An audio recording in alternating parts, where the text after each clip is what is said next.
So if you have some friends that say your Type S isn't as good as their Type R, well, you might want to show them this video. This new Acura Integra Type S HRC. So this is kind of funny, because typically these companies, they don't like to associate the cheaper brand with the more expensive brand. In fact, I talked about this, in some of my other Acura videos, that they're actually starting to offer Honda colors on Acura models now, and they're not even bothering to change the name. That's a big thing. I mean, a lot of companies do this, but they always change the name. And speaking of colors, what they're showing off with this prototype is Indy Yellow Pearl from the NSX. So now we're going to talk about the NSX a little bit more here, in fact, because it's not just weird that they're using Honda. It's really weird because they already had a proper name for this. The Type S, if you want to make that super lightweight with a bunch of carbon fiber, they already had the name, the Type S0, also from the NSX. So that's what this should have been called, Type S0. And in fact, let's talk about the lightweight components in here. So there's no surprises here. This is all the standard stuff.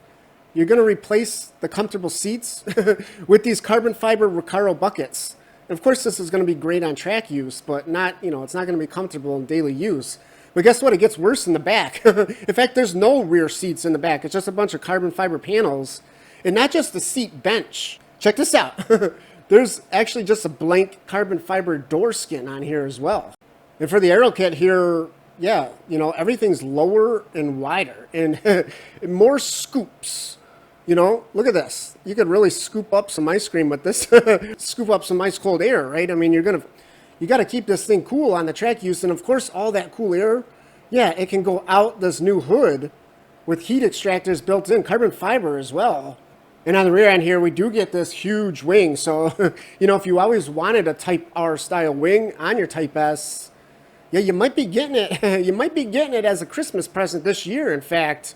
So this thing is actually adjustable as well, which is awesome. Depending on which kind of circuit you're driving on, you either want more downforce or you can dial it down. And by the way, when you say you might get this stuff, this is, technically this is just all prototype stuff. There's nothing here has been announced for production. And then we do get these new wheels that are forged. You see that?